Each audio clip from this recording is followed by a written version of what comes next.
Hi there. Welcome to the Raven's Call. I'm Eric Wordweaver Sjerven, Goldie of the Ridgar folk here in East Texas, and I'd like to welcome you to my show.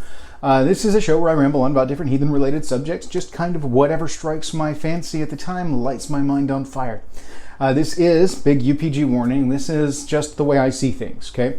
This is not reflective of greater heathenry in general. This is not necessarily reflective even of the views of my tribe. My own individual tribe members will see things in their own ways.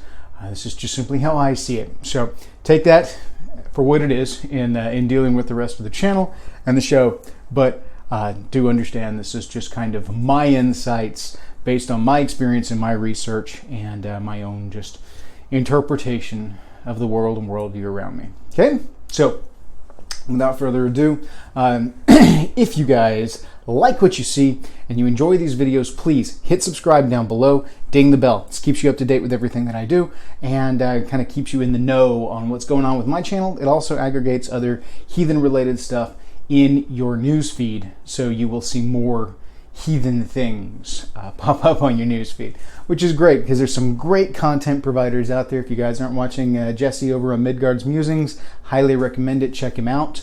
There's a bunch of others that are out there doing stuff, and I enjoy a lot of them. If you're into the historical side of things and you haven't checked him out yet, check out Jackson Crawford.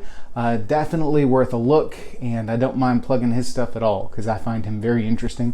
He's got a very dry kind of delivery, but good info, really good info.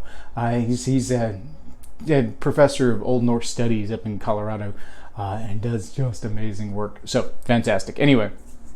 So, another disclaimer, I am not a recon heathen, I'm not a historical heathen, so I am something of a modern heathen, but not what I would call Wicca true, Brosa true, things like that. I'm a middle-of-the-road guy, very much.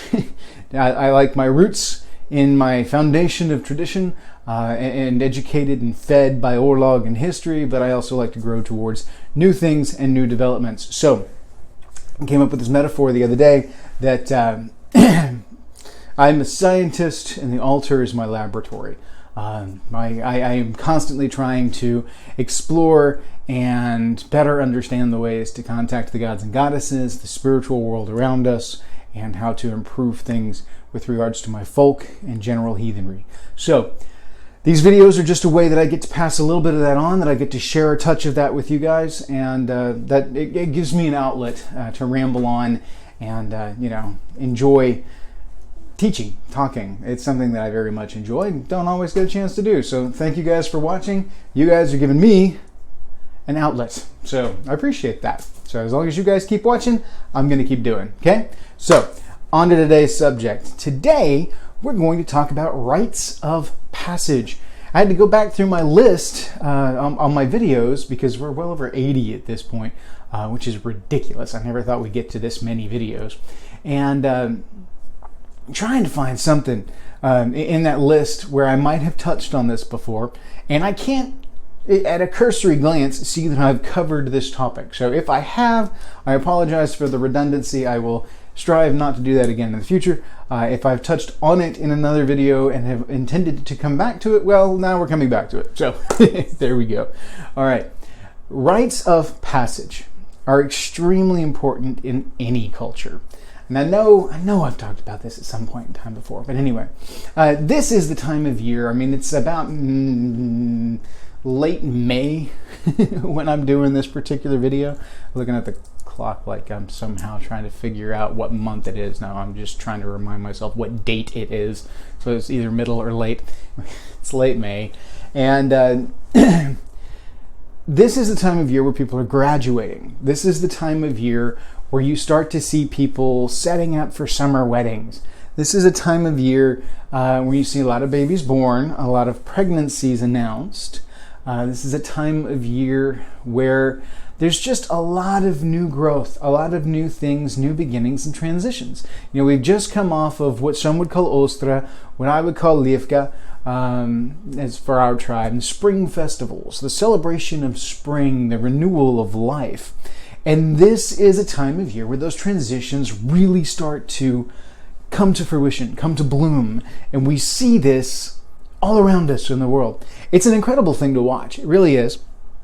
And it brings to mind some of these ceremonies that are occurring around this time of year, birthdays, just anything you could see a party for out in a park or at a restaurant or at a school, whatever. There's parties everywhere right now. There's proms that happened back in I forget when prom exactly was, but it wasn't all that long ago. There's major things, okay? Major things. And a lot of them center around kids, admittedly, but that's because that's where most of those rites of passage take place. So that brings to mind the importance of these rituals and how a lot of that's lost in modern day society. One of the things that has bothered me in ongoing kind of frustration is the degradation and dilution of culture within America. And, a lot of people will say, well, there's an American culture or there's an American meta culture. There's no meta culture. There's no over culture. There's no uber culture, whatever you want to call it. There is a conglomerate of cultures, and within those microcultures, but to create an overarching meta culture, that's a term we can use for sociological discussions and things like that. But in reality, it doesn't accurately reflect any of the disparate cultures that come together to create that. So that's roundabout, but the gist is, like in America, say, there's not what I would call a meta culture in America. Rather, what we have is, by creating a melting pot, you melt away all of the individualized things that make a culture, and in result, what you end up with are these little pockets of culture, and then the overarching null culture. That's what you've created. Not a meta culture, a null culture, a lack of culture, a lack of any kind of individualized identity. You boil down to corporations, things like that. You replace culture with brands. You replace family with business. Corporations take the place of tribes. And that's what we talk about on a grand scale. You talk about what Apple's doing these days, what Microsoft is doing these days. That's the culture that everybody sees. That and whatever we throw on the TV as far as either our entertainment or our news. And both of those are very poor representations, at least of what's going on here in the United States. I can tell you guys that are watching overseas, what you see on TV does not accurately represent what's happening grassroots in the United States these days.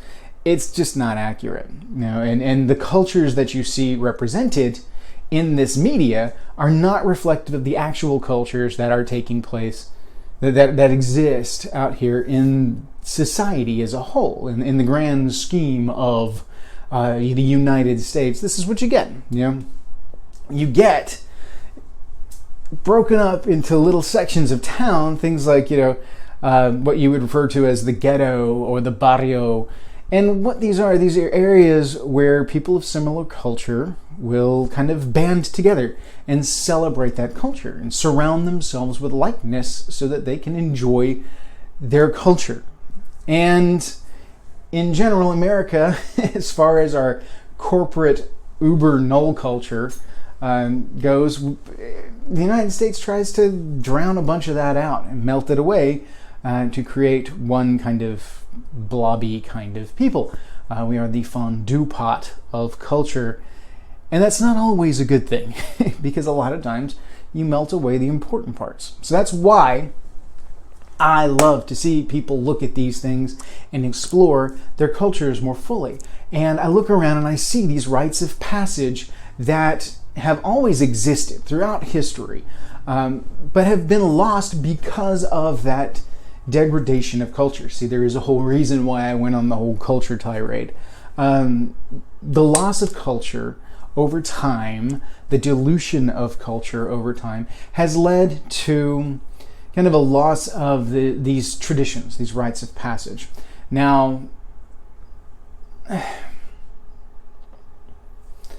these rites of passage, as far as what the purpose they serve, is they demark a transition from one phase of life to another. You are passing from one stage of life to another.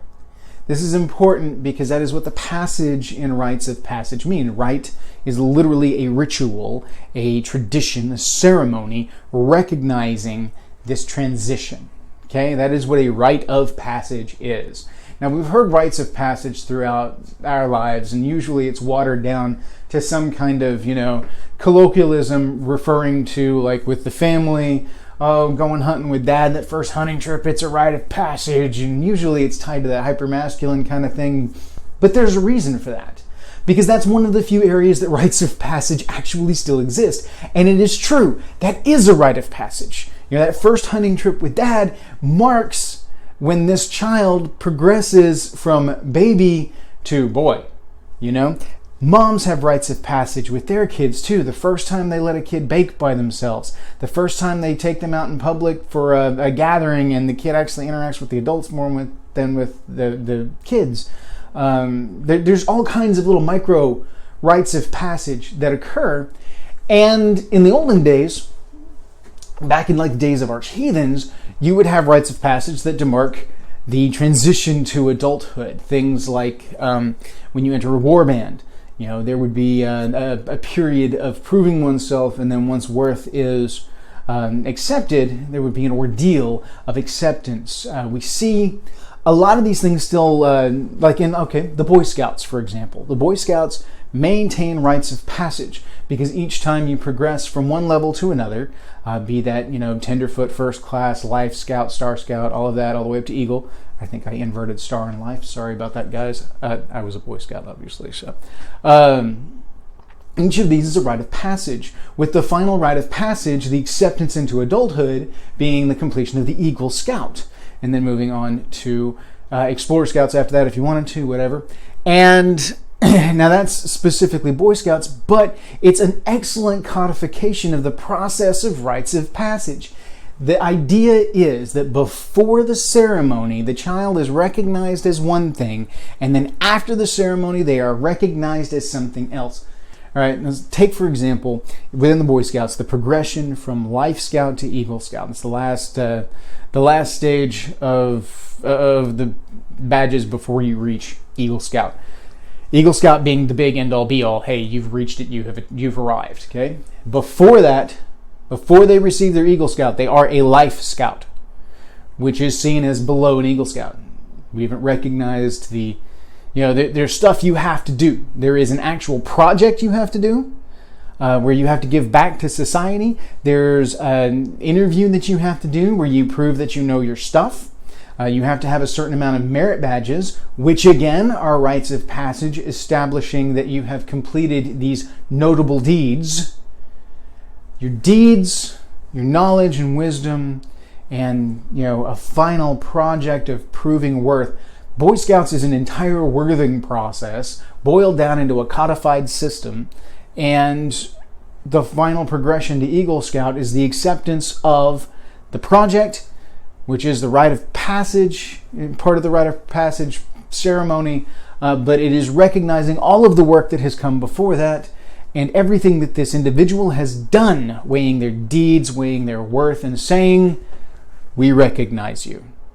Welcome to adulthood. Welcome to the other side. Welcome to the Society of Eagle Scouts. Welcome to the Order of the Arrow, whatever it may be. These are rites of passage. You literally transition from one state within the society to another.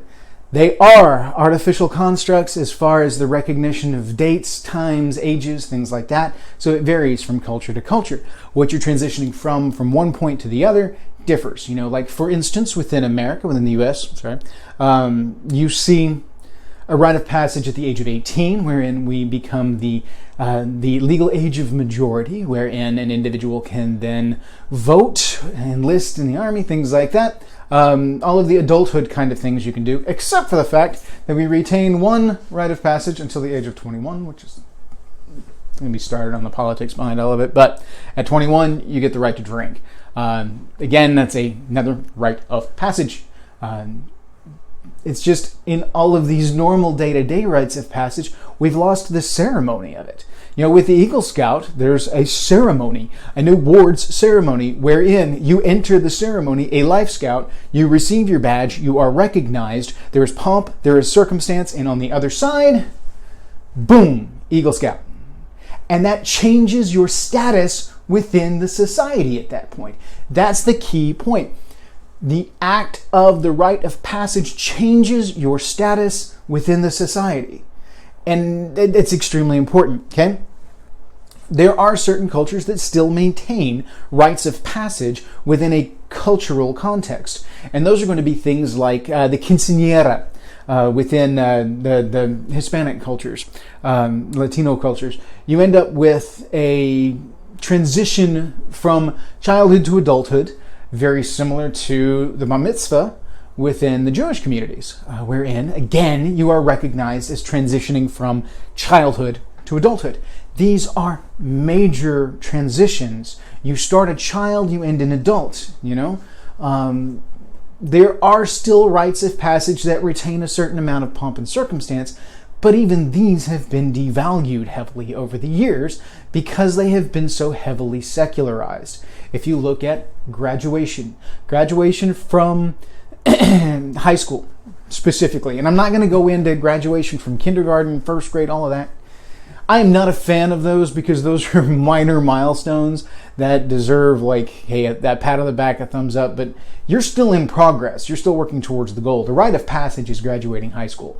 That is worthy of recognition. Receipt of a degree within junior college, trade school, whatever, those are worthy of ceremony and whatnot. Progression from kindergarten to first grade, all you had to do was show up.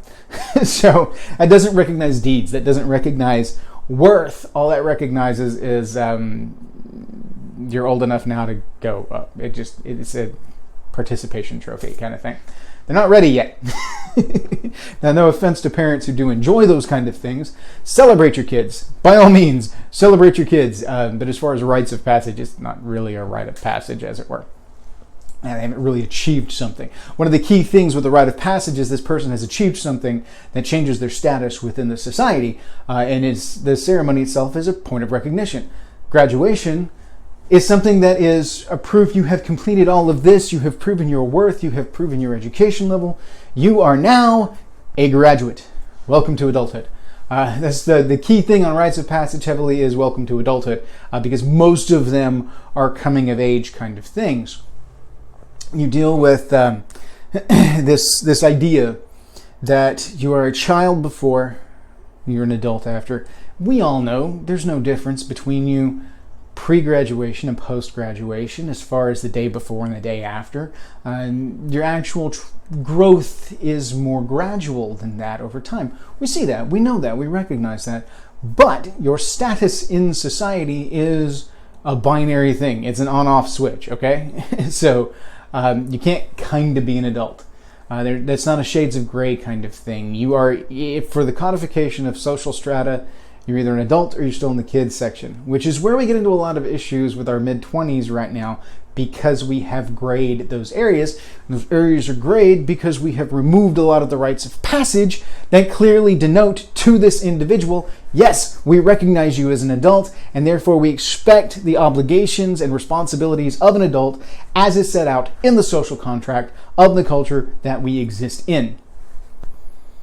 Remove those and the child is then in ambiguity and does not know what is expected of them, when it is expected of them, and there's no clear, hey, go do this now. So they kind of have to falter and figure it out on their own. There's no real guidance there anymore. So graduation secularizes this rite of passage from adulthood to the other, and even though we see very little, actual developmental change between the day before graduation and the day after, hence do you feel any different? No, not really. I'm the same as I was 2 days ago. Despite that, there is a difference in society because before then, you didn't have your diploma. Now you have your diploma. Before then, you weren't eligible for a lot of the employment in the States that you are now. You have received that recognition, and you have been shifted from where you were in society up a peg to a different social strata. Okay? Rites of passage are the transitions, the passage from one social strata to another. If you are worthing into a war band, then the acceptance into that war band shifts you from this part of society to this part of society. Okay? If you are, for those of you that did the sorority or the fraternity route, rush is a worthing process. It's a jacked up kind of caricature of worthing, but it is still a bonding process, a proving of worth, proving that you belong here, but essentially a bonding process. Now, I don't necessarily like to correlate those two because it's what happens in Rush Week is frequently demeaning and ridiculous, but the key element's still there. It's still a rite of passage. It is still the progression from outer circle to inner circle. Keep that in mind. Outer circle to inner circle, passage, change in social strata within the culture. We're going to come back to that. Okay? So, fraternity, sorority, Rush Week kind of thing. In so doing this, in transitioning from the outer to the inner in this, despite all of the ridiculous antics that colleges see go on with Rush Week, and some of the downright just vile hazing that goes on with these. I am not condoning everything that happens in Rush Week, okay? don't get me wrong. But there are some similarities when it comes to the essential rite of passage element, and when taken at surface value, it is very much a rite of passage. And the reason that I bring that one up is because it is a brotherhood kind of thing. Basic training within the military is in and of itself a rite of passage. There are those that are before basic and those that are post-basic. All right? And then there are those who are in basic. And those that are in basic are in transition, passing from the outer to the inner. The same thing with the smaller groups, the smaller demarcations within the armed forces, things like the Navy SEALs, Rangers, things like that, if you go to Ranger School. Any of these where you have to go through a rite of passage to prove your worth and therefore be accepted into this thing. You don't just show up one day and say, I'm going to be a Green Beret. You kind of got to earn your way into that. Prove your worth, earn your spot, rite of passage. Okay? I brought up the fraternity sorority thing and then look at this military aspect to give you a couple of metaphors that show that the progression from outer to inner is there within our tribes as well. There's a key rite of passage that we don't necessarily acknowledge, and that is acceptance within a tribe or acceptance within a kindred. You begin the process as outer, as Utengard, and then through a period of worthing, through your actions, your deeds, your knowledge, etc., you prove you have earned your place, and through a ceremony, you are accepted into the tribe. It is a right to recognize the transition of social strata from Udengard to Innengard, because it's not really a hierarchy kind of stratification element. It's more of a spectrum element. So you have been outside the fence, you are now inside the fence. And this is a key thing. And this is something that I want to see more of. The whole point of this video is that I am surrounded by rites of passage that are caricatures, that are hollow echoes. Graduation I talked about, because it has become so secularized, because we have got so much just burned away from it, culturally speaking, and because school itself, modern public school, has been degraded to the point that it is now. Nobody values the graduation ceremony the way that we did back in the day, except for those that have either put in a lot of work to get this kid through school, and therefore the ceremony is as much for them as it is for the kid. All rites of passage are as much for the tribe as they are for the individual going through the passage, because you are recognizing the work of the tribe as well. Keep that in mind. Anyway, aside from those people and the ones that have memories and vestiges of when graduation actually meant something, it's cool not to like school now. The culture is to disregard school. School isn't cool. School's not a good thing. School's an obligation. You have to go. School's a prison. That's the kind of mentality that's in the zeitgeist of the United States these days. and it's reflected in our schools because our legislation views it the same way, and it's boiled down to the lowest common denominator. It's ridiculous. It is absolutely ridiculous how we go about our education system now. And so, yeah, what a graduation was versus what a graduation is these days, two different things. And it saddens me because that should be a meaningful rite of passage. It used to be back in the day that when you graduated high school, it meant something. You were a kid before, you're an adult now, and all of a sudden, because of the modern day and the degradation of culture, we sit where graduation is damaged. It still means something to individuals that place value in it. For instance, my nephew's graduating here in tomorrow, I think. This means something for him, and this means something for his parents because he's come a long way.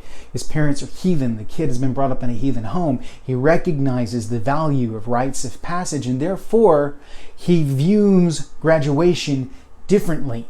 Society as a whole has devalued rites of passage to such an extent that when a rite of passage that still maintains its form and function arises, it is devalued. It is a hollow shell of what it once was. You know, a lot of times you'll see ones where they hang on to it. The quinceañera, the bat mitzvah, these are the things that still exist and still have cultural meaning. There are more. I don't necessarily know them all, but there are more. I know the Hindu culture has similar marriage ceremonies. Okay, marriage ceremonies are a rite of passage. You go from single life to married life. You know, there's a ritual of the oathing process. There's a ritualized element there. There's the bonding of weird in a lot of ways, but there's also a passage from one social strata to another as a result of this ceremony. Before you are single, after you are married, rite of passage. Graduations, acceptance into organizations, just simple progression from childhood to adulthood. I mean, if you look at the ones that survive, the things that we've looked at, like graduation, the quinceañera, the bat mitzvah, marriages, that was something of an element of childhood to adulthood, especially in the olden days where you married as a child and suddenly, hey, you're an adult now, go out and do adult things because we kind of have to, and you're probably going to die at 35 anyway. So, that went dark, sorry. These rites of passage are major ones, but there are minor ones that still exist. Let's go back to my example to begin with. The first time little Johnny goes hunting with Daddy.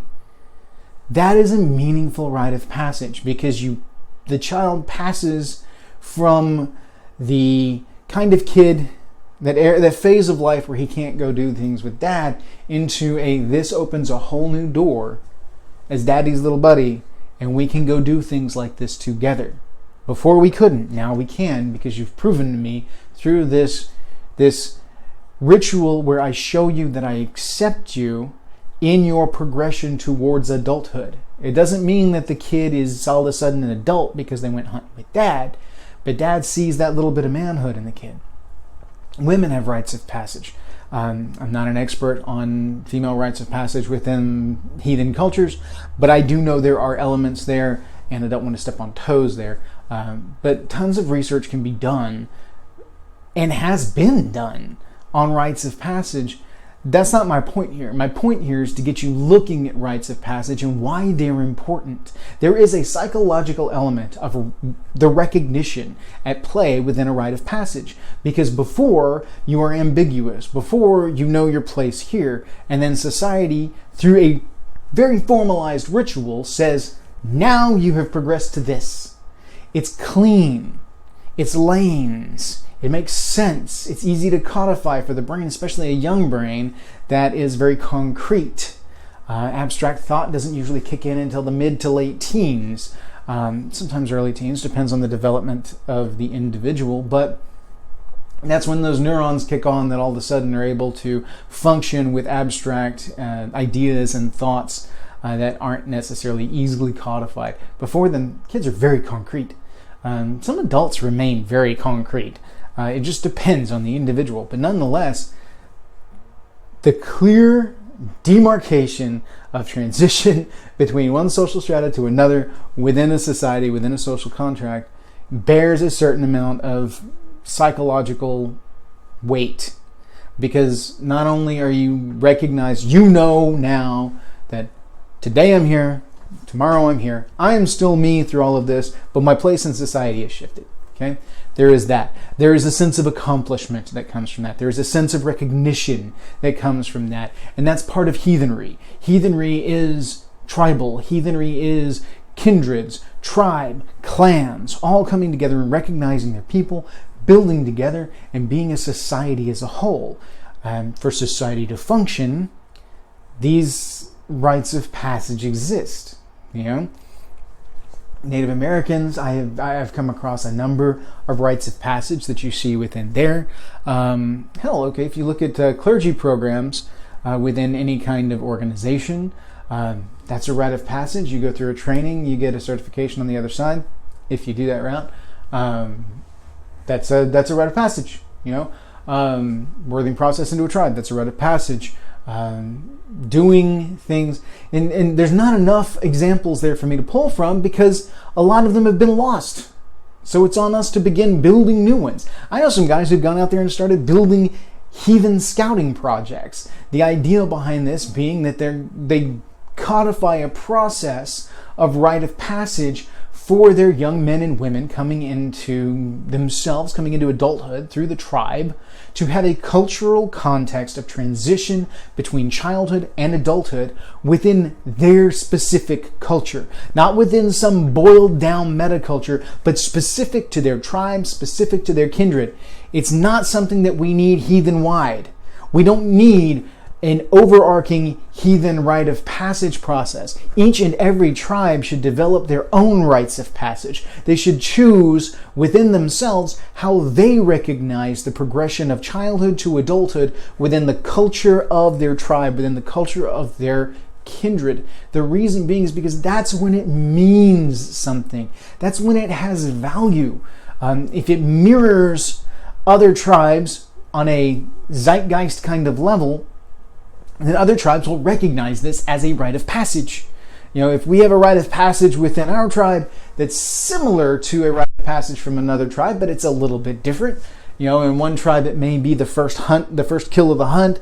With the other it may be the first camping trip. With another it may be the first time that they, do a solo project on the forge. It could be any kind of things. It could be the first time they bake, the first time they knit something by themselves, progress-wise.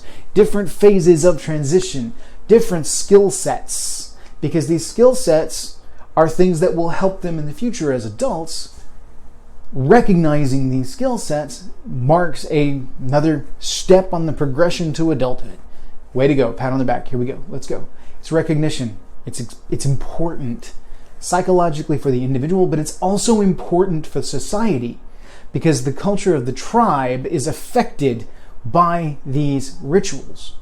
Ties weird together on a spiritual level, on a religious level in a lot of ways, but also because just basic sociologically speaking,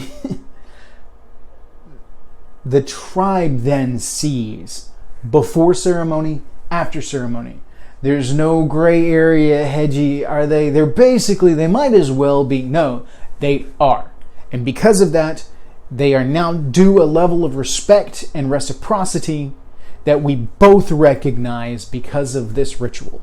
There's no guessing. There's no half-assing. There's none of that. So, I'm rambling on because this is something that I'm very passionate about, something that I've looked into myself, and something that I would like to continue to develop. Like within Ridgar, we have a fostra process, wherein someone comes in and they spend a year under us in tutelage and in a worthing process, wherein they show us that they are indeed someone we want in the tribe, but we also get a chance as a tribe to show them that we are something they want to be a part of if at the end of that worthing process they still want in and we still want them, and they have shown to us that they are worthy through action and deed. Then we have a ceremony, fostra graduation process, which is its own unique thing set aside, its own special festival where we get together and celebrate their coming to the tribe. It is a rite of passage from the outer to the inner, and we set aside a celebration for that. Celebrate rites of passage. Figure out what the rites of passage for your individual culture are, and then celebrate them. Because that's important. That is joy, that is life, that is fervor, and it is important. It's the spice of life. It's metaphors. Cliches. Cliches are only cliches because we're tired of them being true, by the way. And that's my own little thing. But celebrate life. Celebrate the transition of phases of life. Celebrate these rites of passage. And rites of passage don't stop when you become an adult. Rites of passage are a sociological kind of thing, a cultural level thing. So there are different phases. There's a point at which you transition from young bull to old bull, as it was. You know, when you are the working middle level within a tribe, culture, whatever, and then you kind of become an elder. And that's a rite of passage. There comes a point where people finally recognize you as a wizened elder. And all too often that goes missed, but it's something that can be celebrated. You know, it doesn't have to be set to a certain date, but you know, the first time somebody comes to the wizened old codger in the back and asks them a question, there's a clear demarcation of, okay, the next generation has taken over. And we should recognize they're taking over, but at the same time, you should recognize that the previous generation has earned its spot to rest and to be the elders, the council, as it were. So anyway, discover your cultural rites of passage. Learn what works for you. I say this because regardless of what research you can do, rites of passage are individualized to specific cultures. Always have been. There are commonalities across because there are the phases of life that you're celebrating are the same. We all go through similar progression as far as phases of life go. You could pull up Erikson's psychosocial development and look at some clear demarcations of shifting phases of life. Each of the ones within these 7 stages could be used as a rite of passage in and of itself. It would be a bit excessive with some of the early stuff, but you know, the later ones, I get it. But there are key things you can do. The first time a kid gets their own job, not like the family job, but their own job out there, real job kind of thing, you know? These kind of things, the first time they get their own apartment, a housewarming is a huge thing. The first time a person buys their own home, you progress from non-homeowner to homeowner. That's a huge thing. It's worthy of some honor, worthy of some respect, worthy of some celebration. So, celebrate life, enjoy life, learn what rites of passage work for your culture, your tribe, your clan, your kindred, whatever it is you call it, and celebrate the dog out of it. Enjoy it and live it up because they deserve it and you as a tribe deserve it. Recognize it, love it, and embrace it. All right, guys, I've rambled on enough. I could probably ramble on for another couple of hours on rites of passage and get really granular on stuff. I may come back to some specific rites of passage in the future. The key element on this particular video is just to kind of show you the passion that I have about rites of passage in general because they're on my mind with graduation and weddings and all this stuff going on around me. The importance of these things within society, and to urge you guys to get out and do the work, develop your own rites of passage, give them names, codification, and celebrate them. You know, I didn't get into it, but codifying it by giving it a name and an official celebration adds weight to it. Naming within a heathen context, it gives things an ounce of reality. It brings them into the real world. That's why we name objects, tools, things like that. So anyway, I'll just get on another tangent, so I'm going to let that go. So I hope this video helps to light a fire for you guys and encourages you to develop your own cultures because these rites of passage help to develop what a culture is. And I would love to see more culture, more cultural expression, more cultural adoption. Embrace your specific culture, which is, when I say culture, I mean specifically your specific tribe, your specific kindred, your specific clan, not some overarching globalized thing. Okay? So thank you guys. I appreciate you watching the videos. Give it a thumbs up if you enjoy. And I'll see you guys next time. Hail and may your ancestors smile on you.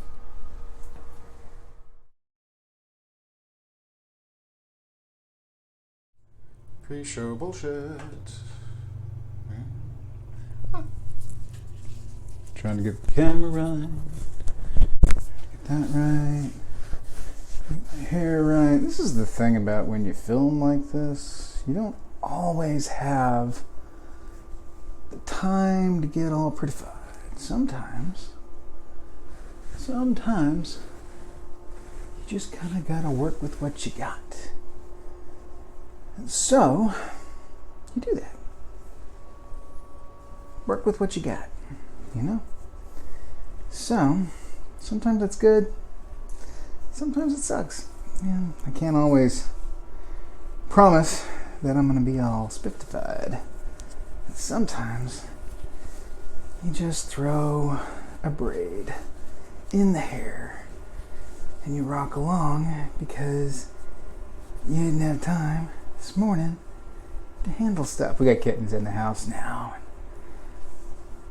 They eat up a bunch of my time. So there's a lot of my getting ready that I didn't get to do this morning, but I'm also out of time. So I need to film. And when you need to film, you need to film. So you work with what you got. And now I'm actually trying to use the camera to see my hair up there so I can finish doing what I'm doing. Alright, that's just gonna have to work. It's not ideal. It's not perfect, but, you know, it'll do. This is my working braid, like, I'm gonna go out and work in the yard kind of thing. And these are not the rubber bands that I use when I do that. I use these little ones. My favorite is when I have Twyla come in and she does this like Viking Prince thing where she'll pull it back, but she'll leave like this part all free underneath, but then she'll like braid the top part and pull. That's cool. I like that. Anyway, that's enough about my hair. Nobody really cares. Not really anyway. Pre-show primping. Da da da. All right. So, no, that looks ridiculous. We'll toss that back. Okay. Coffee. Coffee. Gotta have the coffee. Love the coffee. All right. So, here we go. We're going to do Rites of Passage. In 3, 2, 1. Let's jam. Progression from Tenderfoot to first class. Second class. I forget which one goes first. All right. Pause. All right.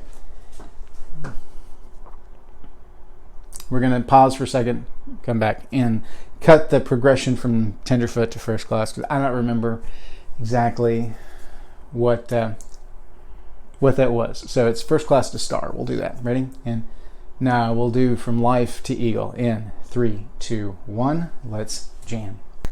Thank you guys. I hope this video lit a fire for you. I hope to see you guys post in the Facebook group what you've got going on rites of passage wise, some of the individualized things that are built around your specific culture, those that you're willing to share, because a lot of us are pretty protective of our insular culture elements. Pause. Son of a bitch, I almost got through it. Son of a gun. Wow, I didn't need that. All right, we're back in 5, 4, 3, 2, 1.